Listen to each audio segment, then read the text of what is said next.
Hello everyone, welcome back to this channel. তোমরা প্রত্যেকেই জানো আমরা পশ্চিমবঙ্গের আপকামিং পরীক্ষাকে টার্গেট করে অধ্যায় ভিত্তিক জিকে ক্লাস করছি। আজকে আমরা গান্ধী যুগ নিয়ে আলোচনা করব, বিভিন্ন কোশ্চেন অ্যান্সারের মাধ্যমে গান্ধী যুগকে নিয়ে আলোচনা করব। তবে তার আগে গান্ধী যুগটাকে একটু সংক্ষেপে আমরা বোঝার চেষ্টা করব যে কি কি ঘটনা ঘটেছিল সেই সময়। দেখো, গান্ধীজি প্রথমত সাউথ আফ্রিকা গিয়েছিলেন ব্যারিস্টারি পড়ার পর। তারপর তিনি ভারতে ফিরে এসেছিলেন। তো 1893 সালে 1893-তে তিনি কোথায় যাচ্ছেন? তিনি যাচ্ছেন সাউথ আফ্রিকা। এবং যাওয়ার পথেই তার সাথে বর্ণ বৈষম্য হয় এবং তিনি বোঝেন যে এখানে যারা ভারতীয় রয়েছে, প্রায় 10,000 মতো ভারতীয় ছিল, তাদের সাথে কিরকম অত্যাচার হয় সাউথ আফ্রিকাতে। ঠিক আছে, বর্ণ বৈষম্য বলতে কি, মানে যারা ইন্ডিয়ান ছিল সাউথ আফ্রিকাতে তাদেরকে বর্বর বলা হতো। ঠিক আছে, এবং এটা বোঝার পরে তিনি 1894 সালে 1894 সেখানে তিনি কি স্থাপনা করলেন? Indian national Congress. কিসের স্থাপনা করলেন? Indian national Congress. কেন করলেন? এই যে যারা ভারতীয় রয়েছে তাদেরকে তাদের রাজনৈতিক অধিকার এবং বর্ণ বৈষম্য থেকে বাঁচানোর জন্য তিনি এই সংস্থার স্থাপনা করেন। ঠিক আছে, আচ্ছা। তারপর 1899 সাল 1899 এখানে একটা যুদ্ধ চলে ব্রিটিশদের মধ্যে এবং আফ্রিকানদের মধ্যে, যেটাকে বলা হয় বোর ওয়ার। কি বলা হয়? Boer war. এই বোর ওয়ারটা কি? ব্রিটিশ এবং আফ্রিকানদের মধ্যে একটা যুদ্ধ। ঠিক আছে, এই যুদ্ধটা চলার সময় 1899 সালেই তিনি একটা ফাউন্ডেশন করেছিলেন, ইন্ডিয়ান অ্যাম্বুলেন্স কোর। কিসের স্থাপনা করেছিলেন? ইন্ডিয়ান অ্যাম্বুলেন্স কোরের স্থাপনা করেছিলেন। ইন্ডিয়ান অ্যাম্বুলেন্স কোর কিসের জন্য? যারা এখানে আহত হচ্ছে তাদেরকে হেল্প করার জন্য। ঠিক আছে, তারপর 1904 সাল, 1904 1904 সালে তিনি কি করেছিলেন? একটা পত্রিকা শুরু করেছিলেন, ইন্ডিয়ান ওপিনিয়ন। পত্রিকাটার নাম কি? Indian opinion. এখানে তিনি এই যে সাউথ আফ্রিকাতে ভারতীয়দের উপর অত্যাচার হচ্ছে সেই বিষয়টা নিয়ে লেখালেখি করতেন। ঠিক আছে, এবং এই মাঝে 1899 এবং 1904-এর মাঝে একবার 1901 সালে তিনি ভারতে এসেছিলেন। কিসের জন্য? কংগ্রেসের অধিবেশনে যুক্ত হওয়ার জন্য। কংগ্রেসের অধিবেশনে যুক্ত হওয়ার জন্য 1904 সালে তিনি পত্রিকাটা বার করলেন। তারপর 1906 সালে তার জীবনে তিনি প্রথম সত্যাগ্রহ করলেন। 1906 তিনি কি করলেন? প্রথম সত্যাগ্রহ। সত্যাগ্রহ মানে কি? যিনি সত্য জানার জন্য আগ্রহ করেন সেটাই হচ্ছে সত্যাগ্রহ গান্ধীজির ভাষাতে। ঠিক আছে, কিসের জন্য এই সত্যাগ্রহটা করেছিলেন? একটা বিলের বিরুদ্ধে, সেটা হচ্ছে এশিয়াটিক অর্ডিন্যান্স। বিলটার নাম কি ছিল? Asiatic ordinance. এশিয়াটিক অর্ডিন্যান্স, এটার বিরুদ্ধে তিনি সত্যাগ্রহ করেছিলেন। এটা হচ্ছে গান্ধীজির জীবনের প্রথম, ঠিক আছে, ভারতে কিন্তু নয়, এটা হচ্ছে তার জীবনের প্রথম সত্যাগ্রহ গান্ধীজির। বোঝা গেছে? তাহলে 1906 সালে হয়ে গেল। তারপর 1910 সালে তিনি টলস্টয় ফার্মের স্থাপনা করেন। 1910 সাল, 1910 তিনি কিসের স্থাপনা করেন? টলস্টয় ফার্ম, যেটার পরবর্তী ক্ষেত্রে নাম হয় গান্ধী আশ্রম। কোথায়? জোহান্সবার্গে। মনে রাখবে কোথায় স্থাপনা করেছিল? জোহান্সবার্গ।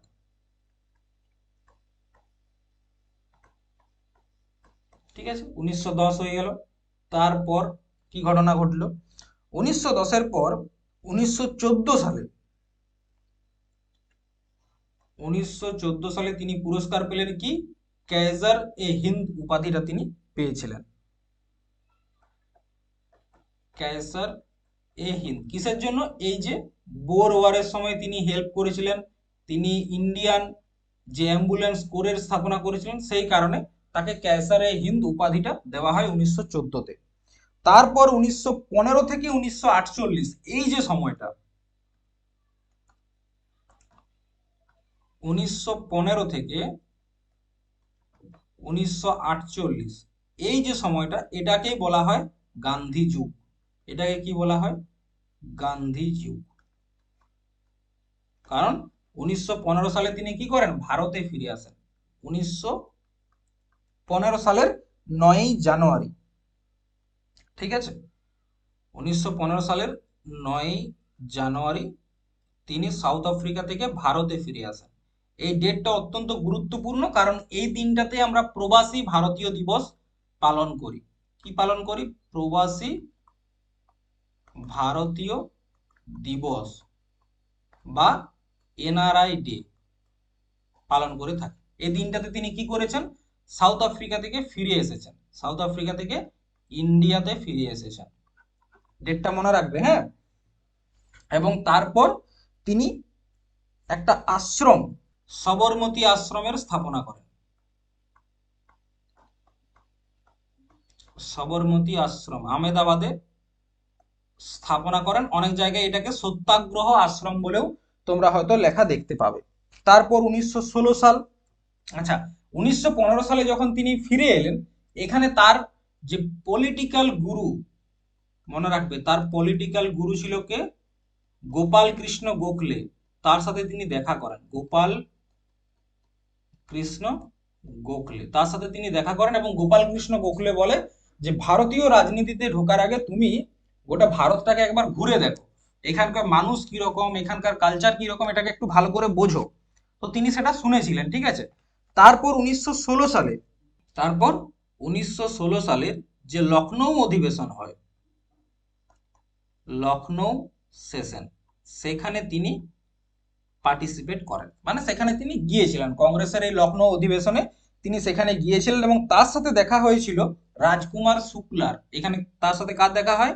রাজকুমার শুক্লা, মনে রাখবে নামগুলো খুব গুরুত্বপূর্ণ। শুক্লা, তিনি গান্ধীজিকে বলেন যে চম্পারণে, বিহারের চম্পারণের যারা কৃষক তারা খুবই কষ্টে আছে, এবং কিসের জন্য? সেটা হচ্ছে তিন কাঠিয়া ব্যবস্থার জন্য। কেন কষ্টে আছে? তিন কাঠিয়া ব্যবস্থা। এবং এই তিন কাঠিয়া ব্যবস্থার বিরুদ্ধে তিনি 1917 সালে শুরু করলেন কি? চম্পারণ সত্যাগ্রহ। চম্পারণ সত্যাগ্রহ, ঠিক আছে। কিসের জন্য? 1917 সালে তার এই তিন কাঠিয়া ব্যবস্থার বিরুদ্ধে তিনি শুরু করলেন চম্পারণ সত্যাগ্রহ। তারপর 1918তে তিনি দুটো আন্দোলন করেছিলেন 1918তে। একটা মনে রাখবে খেড়া সত্যাগ্রহ, খেড়া সত্যাগ্রহ, আরেকটা হচ্ছে তোমার আমেদাবাদ মিল মজদুরদের জন্য একটা আন্দোলন, আমেদাবাদ মিল। এখানে কি ঘটনাটা ঘটেছিল? খেড়া সত্যাগ্রহ ছিল তোমার ল্যান্ড রেভিনিউর জন্য, মানে অত্যাধিক পরিমাণে রাজস্ব বাড়িয়ে দিয়েছিল ব্রিটিশরা। আর আমেদাবাদ মিলটা ছিল তোমার বেতন বৃদ্ধির কারণে, বেতন বৃদ্ধি। ব্যাপারটা কি এটা একটু পরেই তোমরা জানতে পারবে যখন আমরা কোশ্চেন অ্যান্সারে যাব, ঠিক আছে। এটা একটা সামারি আমরা করছি। 1918 হয়ে গেল। 1918-র পর তিনি 1919 সাল, এই সময় কি ঘটনা ঘটলো? জালিনওয়ালাবাগ হত্যাকাণ্ড, জালিনওয়ালাবাগ ম্যাসেকার হলো। সেই সময় তিনি কি করলেন? তিনি তার কেসার এ হিন্দ এই উপাধিটা ত্যাগ করে দিলেন, উপাধিটা তিনি বহিষ্কার করলেন, কেসার এ হিন্দ। এবং তিনি শুরু করলেন অল ইন্ডিয়া খিলাফত আন্দোলন। এই সময় শুরু হয়েছিল, এই সময় শুরু হয়েছিল আলী ব্রাদার্সের খিলাফত আন্দোলন, খিলাফত মুভমেন্ট, এবং তিনি এটাকে সাপোর্ট করলেন, ঠিক আছে। তারপর 1919-এর পর 1920 থেকে 1922 সেই সময় তিনি চালু করলেন কি? সেই সময় তিনি চালু করলেন নন কোঅপারেশন মুভমেন্ট, চালু করলেন নন কোঅপারেশন মুভমেন্ট বা অসহযোগ আন্দোলন। এবং আলটিমেটলি এই আন্দোলনটা বন্ধ হয়েছিল কিসের কারণে? সেটা হচ্ছে চৌরি চৌরার ঘটনার কারণে, মনে রাখবে চৌরি চৌরা, চৌরি চৌরার ঘটনার কারণে এটা তিনি স্থগিত করে দিয়েছিলেন পরবর্তী ক্ষেত্রে 5ই ফেব্রুয়ারি 1922। কবে? 5ই ফেব্রুয়ারি 1922, বোঝা গেছে। তারপর কি হলো 1922-এর পর? 1924 সালে কংগ্রেসের প্রথম অধিবেশনে, মানে 1924 সালে তিনি কংগ্রেসের অধিবেশনের অধ্যক্ষ হলেন। বেলগাম যে অধিবেশনটা হয়েছিল, বেলগাম যে অধিবেশনটা হয় সেই অধিবেশনে তিনি প্রেসিডেন্ট হয়েছিলেন। কবে? 1924 সালে, 1924। তারপরে সময়টাতে তিনি সেরকম কিন্তু কোনো আন্দোলন করেননি 1924 থেকে 1930 পর্যন্ত, এবং 1930 সালে তিনি আবার আন্দোলন করা শুরু করেন। 1930 সালে তিনি কি আন্দোলন করলেন? সিভিল ডিসওবিডিয়েন্ট মুভমেন্ট শুরু করলেন, আইন অমান্য আন্দোলন, সিভিল ডিসওবিডিয়েন্ট মুভমেন্ট। এবং এখানে দেখতে পাবো যে সল্ট ট্যাক্সের জন্য এখানে তিনি শুরু করলেন ডান্ডি মার্চ বা লবণ সত্যাগ্রহ। কি শুরু করলেন? ডান্ডি মার্চ বা লবণ সত্যাগ্রহ। কবে? 1930। তারপর এটা চলেছিল 1930 থেকে 34 পর্যন্ত, এই সিভিল ডিসওবিডিয়েন্ট মুভমেন্ট। এই সময়টাতেই হয়েছিল গোল টেবিল বৈঠক, সেখানে দ্বিতীয় গোল টেবিল বৈঠকে তিনি পার্টিসিপেট করেছিলেন। এই সময়ে ঘটেছিল ইরউইন প্যাক্ট, এগুলো অনেক অনেক ঘটনা ঘটে এই সময়, ঠিক আছে। ইরউইন প্যাক্ট এই সময় ঘটেছিল। এই সময় সেকেন্ড যে রাউন্ড টেবিল কনফারেন্স, সেখানে তিনি পার্টিসিপেট করেছিলেন, অনেক ঘটনা ঘটে।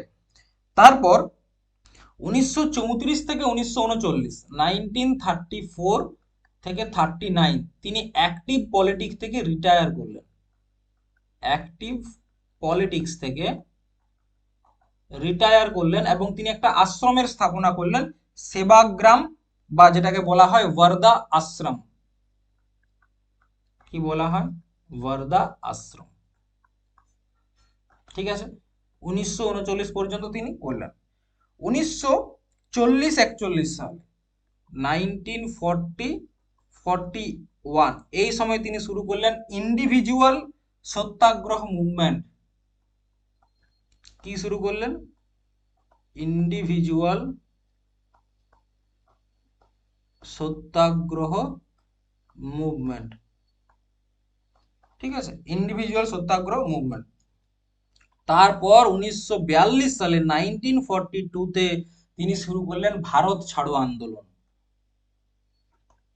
ভারত ছাড়ো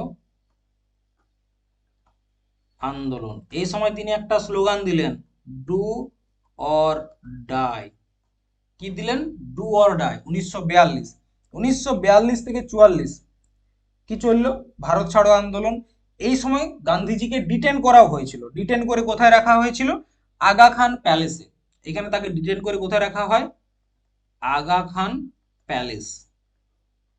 আগা খান প্যালেসে তাকে রাখা হয়। কেন আগা খান প্যালেসে রাখা হয়েছিল? যাতে মানুষজনের মধ্যে এই কিওসটা তৈরি না হয় যে গান্ধীজিকে অ্যারেস্ট করে নেওয়া হয়েছে, ঠিক আছে।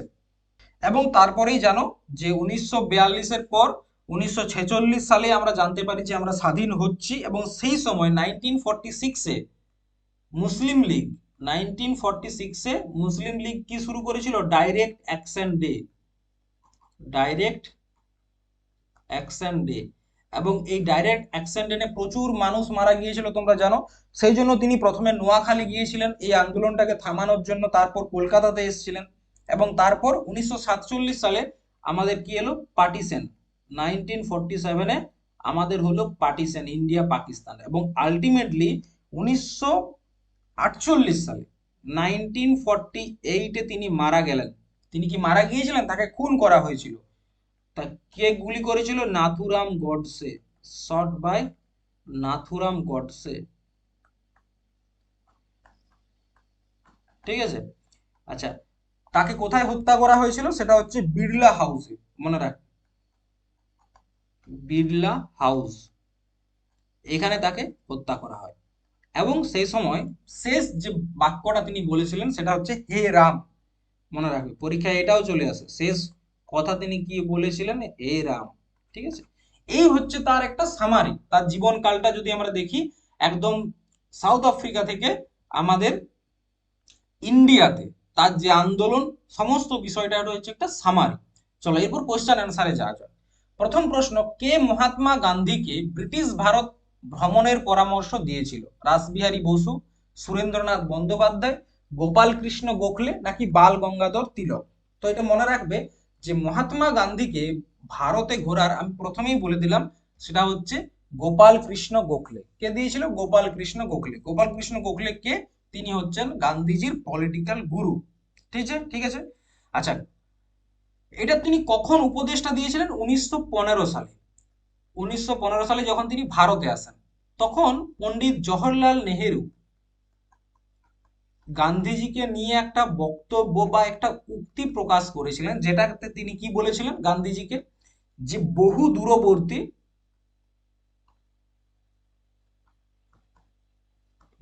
দূরবর্তী এবং অরাজনৈতিক ব্যক্তি।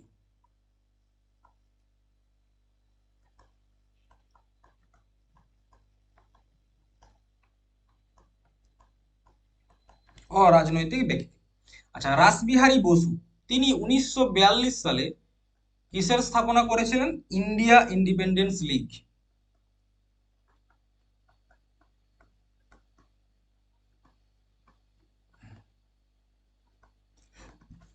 ঠিক আছে। সুরেন্দ্রনাথ ব্যানার্জি, অত্যন্ত গুরুত্বপূর্ণ একটা নাম। সুরেন্দ্রনাথ ব্যানার্জিকে বলা হয় রাষ্ট্রগুরু। রাষ্ট্রগুরু, ঠিক আছে। তিনি দ্বিতীয় ভারতীয়, মনে রাখবে, second Indian to pass ICS exam, Indian civil service exam. দ্বিতীয় ব্যক্তি। আচ্ছা, প্রথমটাকে, এটা তোমরা কমেন্ট বক্সে জানাবে যে প্রথম ব্যক্তি কে ছিল যিনি আইসিএস এক্সাম ক্র্যাক করেছিলেন। 1976 সালে 1976-এ তিনি স্থাপনা করেছিলেন Indian national association. Indian national association. 1882 সালে 1882-তে তিনি স্থাপনা করেছিলেন রিপন কলেজ, যেটার বর্তমানে নাম হচ্ছে সুরেন্দ্রনাথ কলেজ।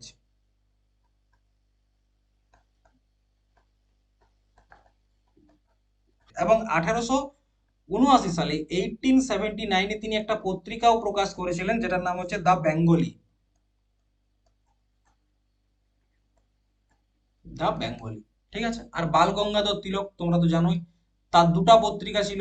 একটা হচ্ছে কি, একটা হচ্ছে কেসরি, আর একটা হচ্ছে মারাঠা। তিনি একজন এক্সট্রিমিস্ট লিডার ছিল, সেটাও তোমরা জানো। এক্সট্রিমিস্ট মানে হচ্ছে চরমপন্থী নেতা ছিলেন।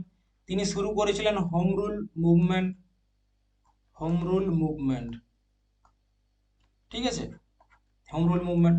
তিনি কখনোই ইন্ডিয়ান ন্যাশনাল কংগ্রেসের সভাপতি হতে পারেননি, ঠিক আছে, এটাও মনে রাখবে। Next, not all Indian Congress কে প্রতিষ্ঠা করেছিল? কবে প্রতিষ্ঠিত হয়েছিল? 1894 সালের 22শে আগস্ট।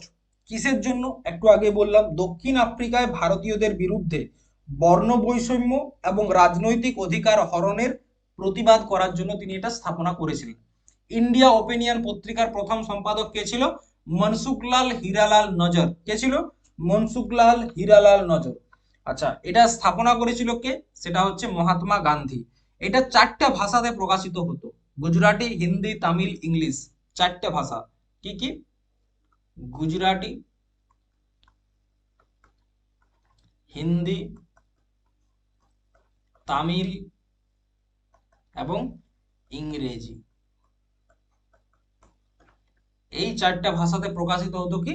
ইন্ডিয়ান ওপিনিয়ন পত্রিকা। চলো নেক্সট। মহাত্মা গান্ধী দক্ষিণ আফ্রিকা থেকে ভারতে ফিরে আসার দিনটিকে প্রবাসী ভারতীয় দিবস বা এনআরআই ডে হিসাবে পালন করা হয়। তিনি কবে ভারতে ফিরেছিলেন?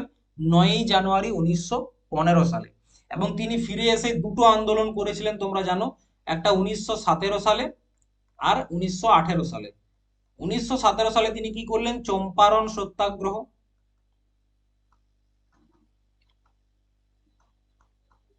যেটা হচ্ছে গান্ধীজির ভারতে প্রথম সত্যাগ্রহ। এটা হচ্ছে ইন্ডিয়াতে ফার্স্ট সত্যাগ্রহ। ইন্ডিয়াতে প্রথম সত্যাগ্রহ কার? গান্ধীজির। চম্পারণ সত্যাগ্রহ। চম্পারণ সত্যাগ্রহ কিসের জন্য ছিল? 3 কাঠিয়া ব্যবস্থা, মনে রাখবে। 3 কাঠিয়া ব্যবস্থা। আর 1918 সালে তিনি দুটো আন্দোলন করেছিলেন। একটা হচ্ছে খেড়া সত্যাগ্রহ বা খেড়া মুভমেন্ট, আর একটা হচ্ছে আমেদাবাদ মিল।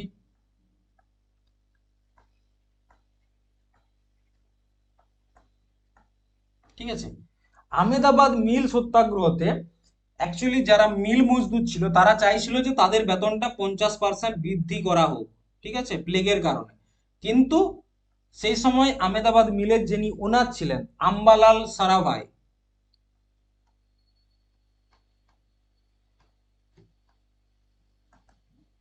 তিনি এটা কোনো মতেই মানছিলেন না। পরবর্তী ক্ষেত্রে চাপে পড়ে 33% বেতন বৃদ্ধি করতে তিনি রাজি হন। এবং এই আম্বালাল সারাভাইয়ের বোন, তার নাম ছিল অনসুইয়া বেন, ঠিক আছে, মনে রাখবে, অনসুইয়া বেন। তিনি কিন্তু গান্ধীজির সাপোর্টার ছিলেন, তিনি গান্ধীজির সাপোর্টার ছিলেন, এটা মনে রাখবে। হ্যাঁ, হিন্দু মহাসভা কে প্রতিষ্ঠা করেছিলেন? এটা করেছিল মদন মোহন মালব্য। ঠিক আছে, গোপাল কৃষ্ণ গোখলে তিনি কিসের স্থাপনা করেছিলেন জানো? Gopal Krishna Gokhale servant of India society, servant of India society. ঠিক আছে, কত সালে তিনি এটার স্থাপনা করেছিলেন? 1905 সালে তিনি এটার স্থাপনা করেছিলেন, 12ই জুন। ডেটটাও মনে রাখতে পারো, 12ই জুন। কিসের জন্য? যাতে ভারতীয় যুবকরা দেশের জন্য কিছু কাজ করে, সেই কারণে। মতিলাল নেহেরু 1923 সালে সিআর দাসের সাথে মিলে, সিআর দাস, চিত্তরঞ্জন দাসের সাথে মিলে কিসের স্থাপনা করেছিলেন? স্বরাজ পার্টি, স্বরাজ পার্টির স্থাপনা করেছিলেন।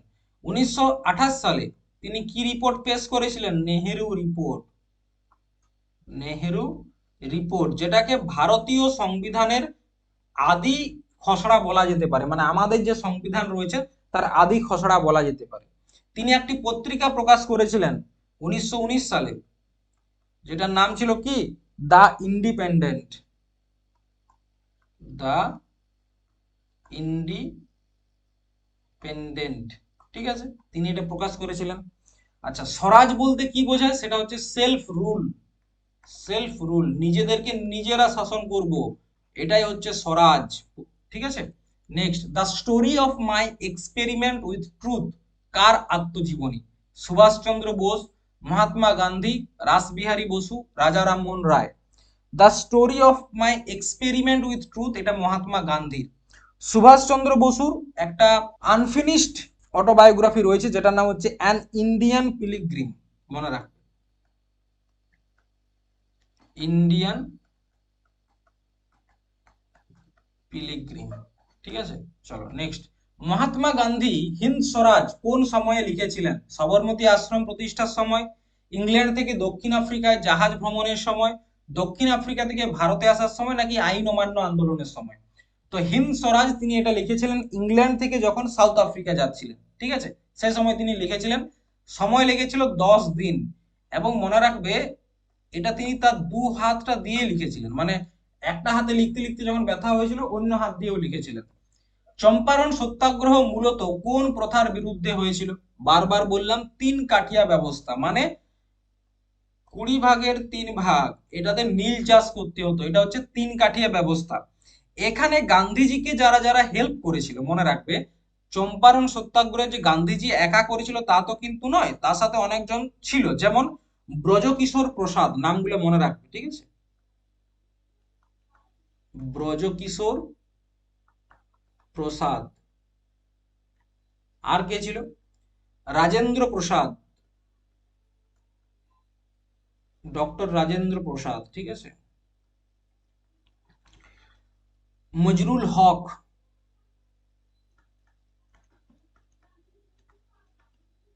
মজরুল হক, আচার্য কৃপালিনী বা আচার্য Kripalani,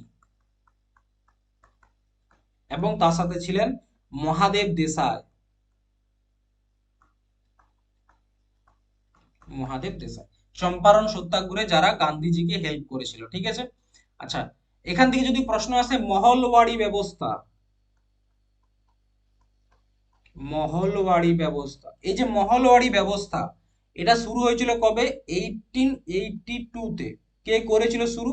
halt Mackenzie, Holt Mackenzie. Ryotwari, ঠিক আছে, আরেকটা দেখো রয়েছে রায়তওয়াড়ি ব্যবস্থা, যেখানে ব্রিটিশরা সরাসরি কৃষকদের কাছ থেকে ট্যাক্স নিত, রায়তওয়াড়ি। রায়ত শব্দের অর্থ হচ্ছে কাল্টিভেটার, ঠিক আছে, রায়তওয়াড়ি। এটা চালু হয়েছিল 1820-তে। কে করেছিল? টমাস মুনরো এবং ক্যাপ্টেন আলেকজান্ডার।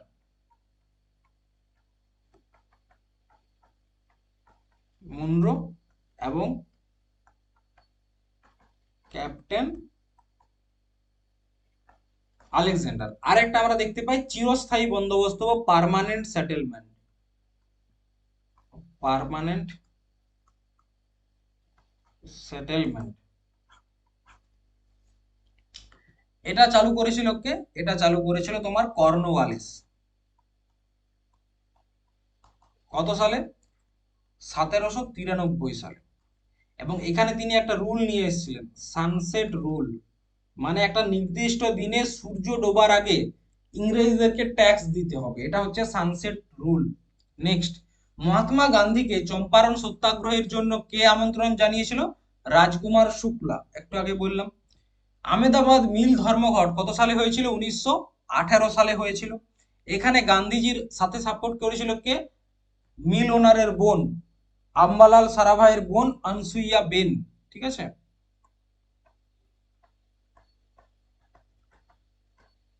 আনসুইয়া বেন, ঠিক আছে।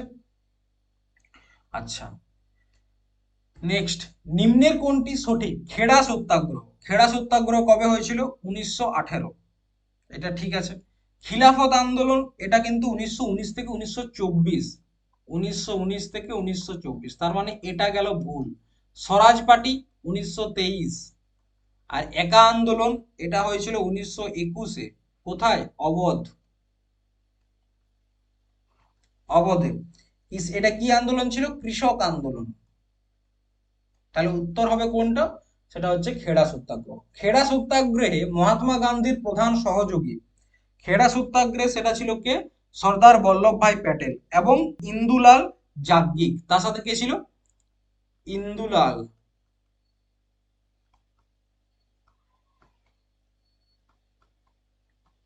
যাজ্ঞিক।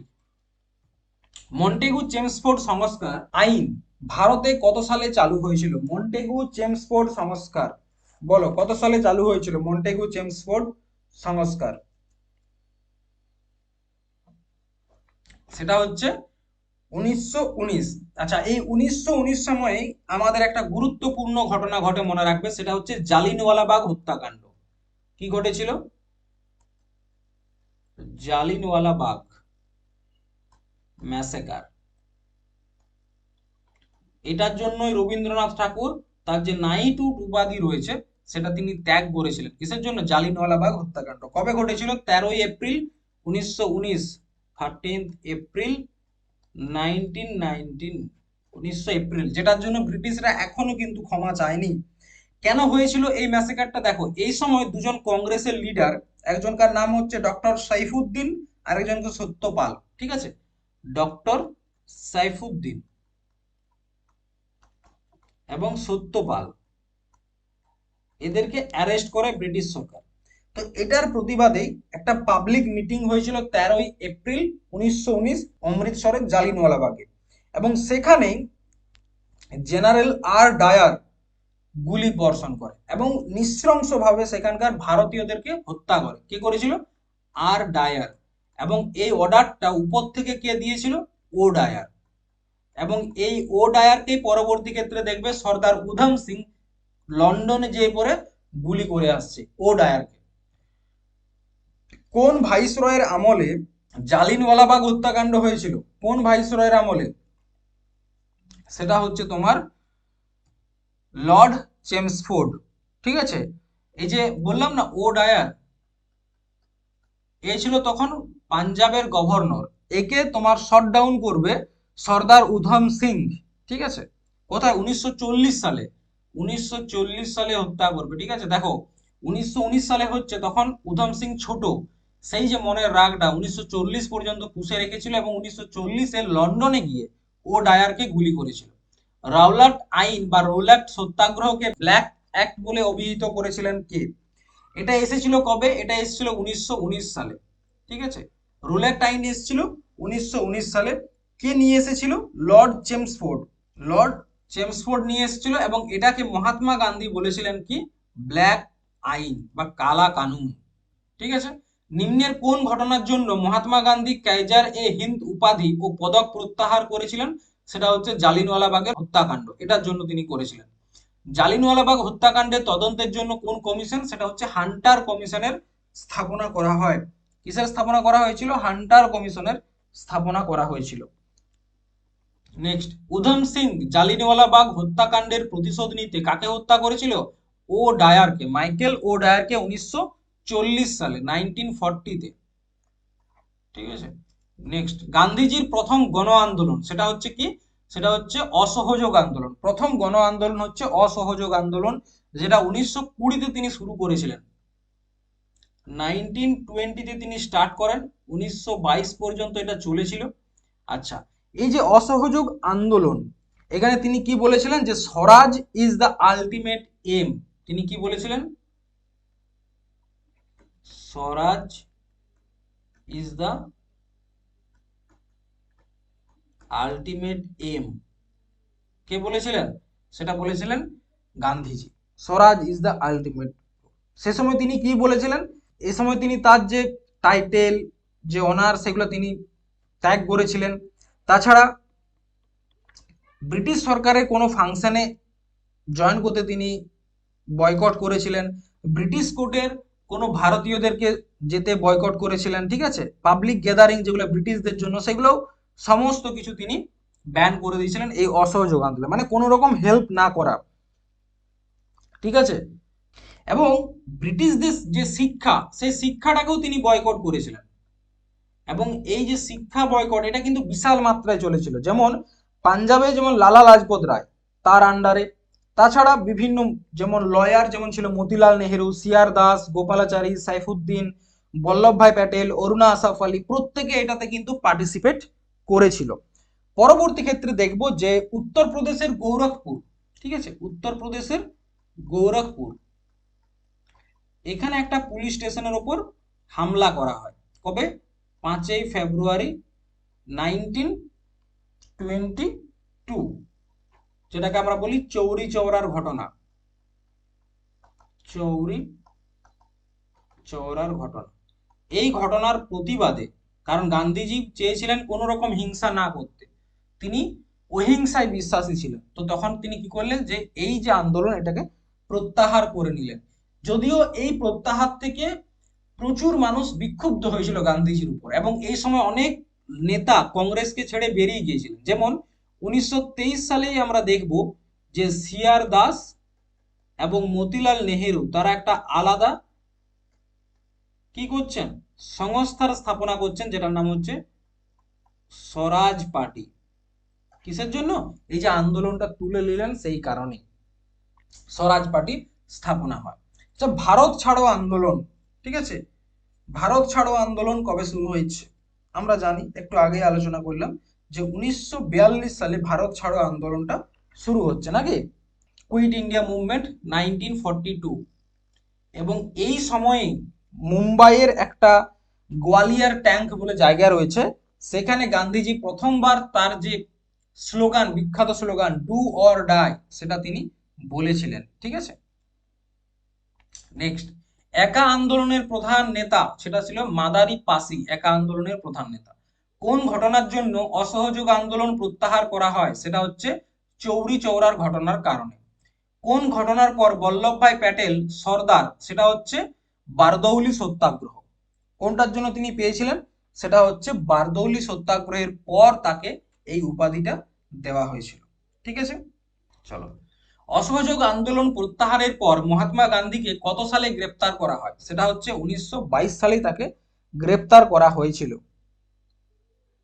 ভারতীয় জাতীয় কংগ্রেসের কোন অধিবেশনে স্বরাজ পার্টি বা কংগ্রেস খিলাফত স্বরাজ পার্টি প্রতিষ্ঠার কথা বলা হয়? সেটা হচ্ছে গয়া অধিবেশন। ভারতের প্রথম কত সালে পাবলিক সেফটি বিল উত্থাপন করা হয়? 1928 সালে। ইন্ডিয়া অফ মাই ড্রিমস গ্রন্থের রচয়িতা কে? মহাত্মা গান্ধী। ভগৎ সিং এর লেখা why I am atheist, why I am atheist. ঠিক আছে, নেক্সট, ভারতের ট্রেড ইউনিয়ন বা শ্রমিক আন্দোলনের জনক কাকে বলা হয়? নারায়ণ মেঘাজি লোখান্ডেকে। লালা লাজপত রায়, মনে রাখবে এই যে সাইমন গো ব্যাক, এই যে স্লোগানটা, এটাকে কিন্তু সব থেকে বেশি পপুলার করেছিল, পপুলার করেছিল। তোমরা জানো 1927 সালে 1927-এ সাইমন কমিশনের স্থাপনা করা হয় কিসের জন্য? ভারতীয় যে আইন ব্যবস্থা সেটাকে রিভিউ করার জন্য, কিন্তু সেখানে কোনো ভারতীয় ছিল না, সে কারণে এটাকে বয়কট করা হয়। ঠিক আছে, বয়কট করা হয়। ভারতের কানপুরে আনুষ্ঠানিকভাবে কত সালে সিপিআই, এটা হচ্ছে কানপুরে 1925 সালে, ঠিক আছে, সিপিআই এর স্থাপনা করা হয় 26 ডিসেম্বর 1925, 26 ডিসেম্বর 1925-এ এটার স্থাপনা করা হয়। কিন্তু যদি এটার অরিজিনাল দেখি তো এটা দেখবো তাসখান্দে, এখানে কিন্তু সিপিআই এর স্থাপনা করা হচ্ছে কবে? অক্টোবর 17, 1920-তে, 1920-তে, এবং এটার প্রতিষ্ঠাতা এম এন রয় এবং Abani Mukherjee.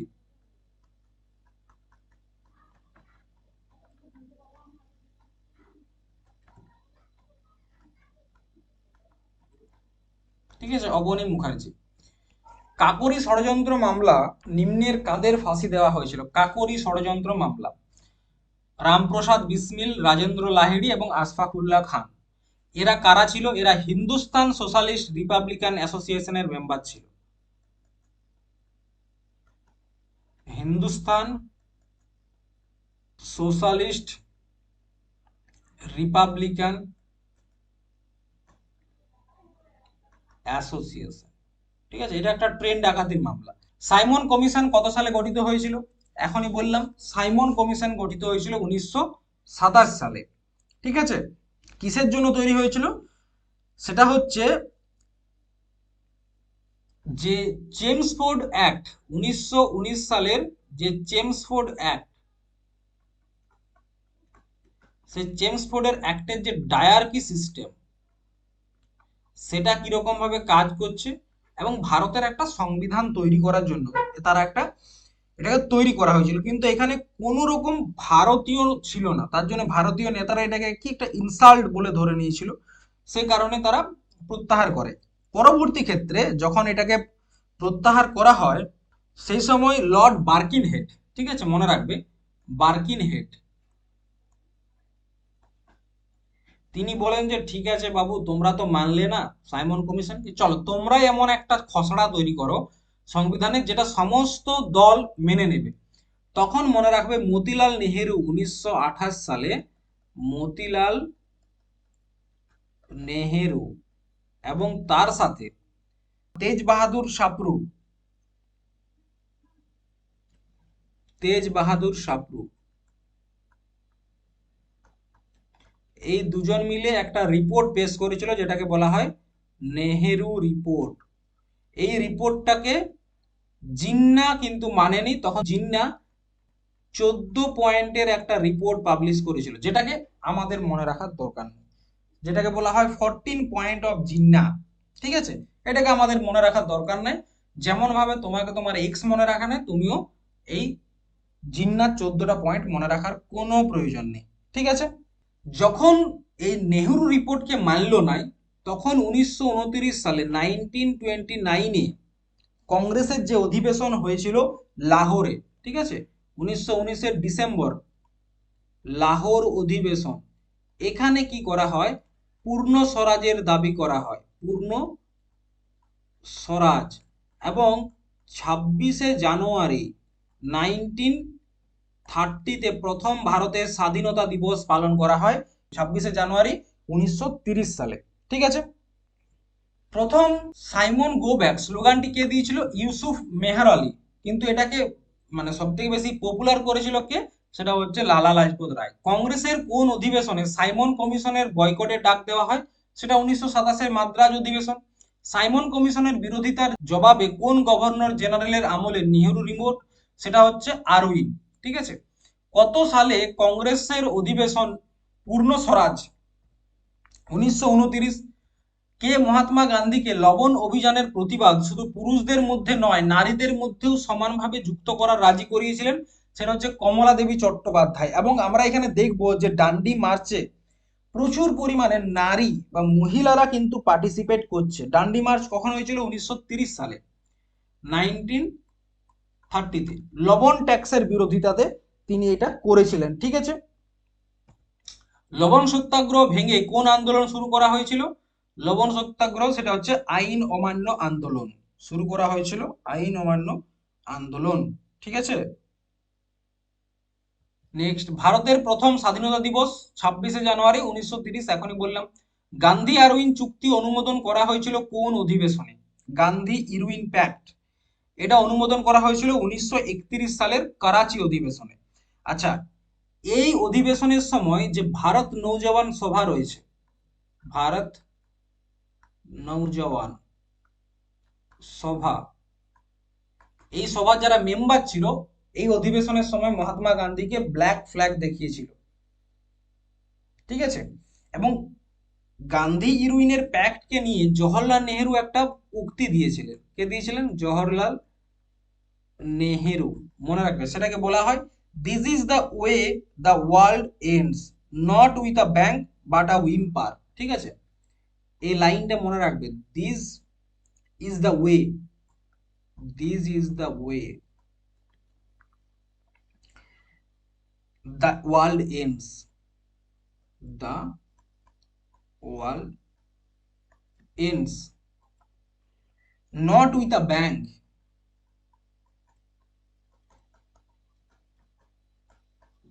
Not with a bang but a whimper.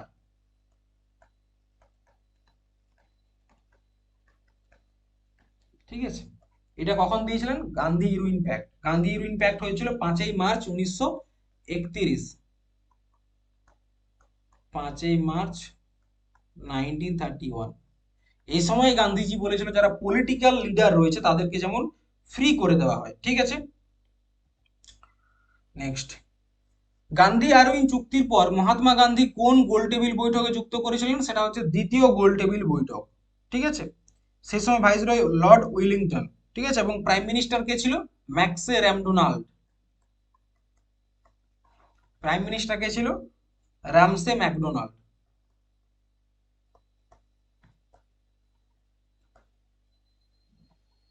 ঠিক আছে, রামসে ম্যাকডোনাল্ড তিনি ছিলেন। আচ্ছা, গান্ধী আরউইন চুক্তির মনে রাখবে যারা মডারেটর ছিল তাদের নাম কি ছিল? তাদের নাম ছিল তোমার সাপ্রু এবং জয়কর, তেজ বাহাদুর সাপ্রু এবং জয়কর। নেক্সট, প্রথম কে ইনকলাব জিন্দাবাদ এটা দিয়েছিল মৌলানা হসরত মোহানি, কিন্তু এটাকে পপুলার করেছিল কে? ভগৎ সিং।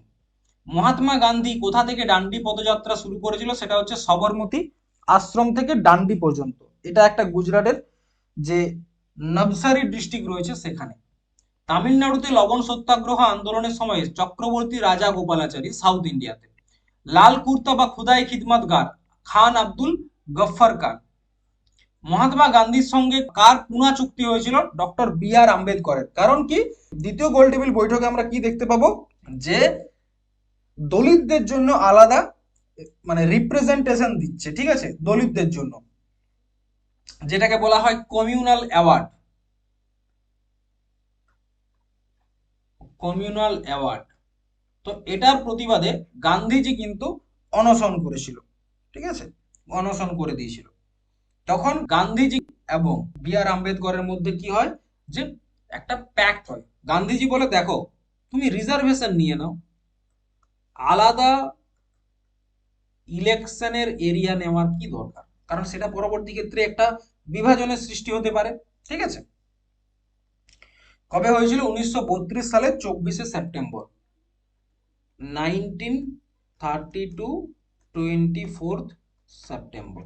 ঠিক আছে। ঠিক আছে। কংগ্রেসের কোন অধিবেশনে সুভাষচন্দ্র বোস প্রথমবার সভাপতি নির্বাচিত হয়েছিল? হরিপুরা অধিবেশন, 1938। এবং তারপর 1939 সালে ত্রিপুরী অধিবেশনে তিনি আবার প্রেসিডেন্ট হন এবং এখানে তিনি ফরওয়ার্ড ব্লকের স্থাপনা করেন। ফরওয়ার্ড ব্লক মনে রাখবে।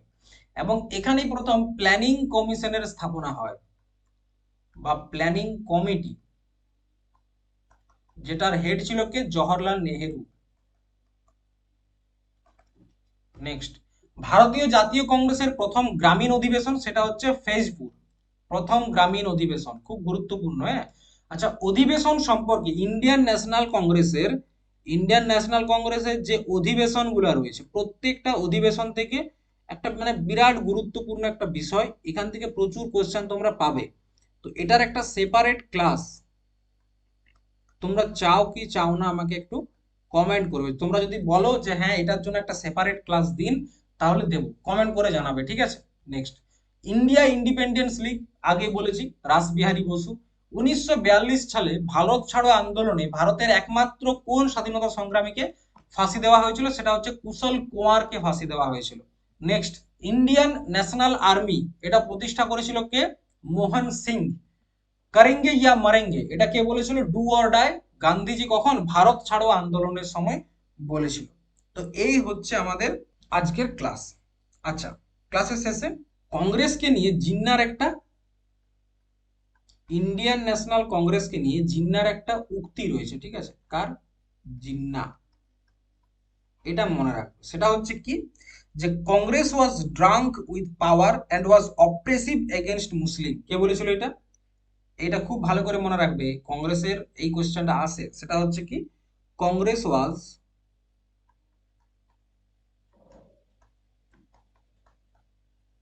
Drank with power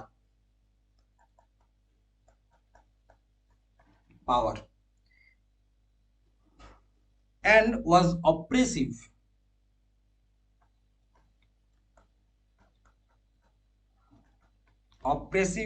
against Muslim.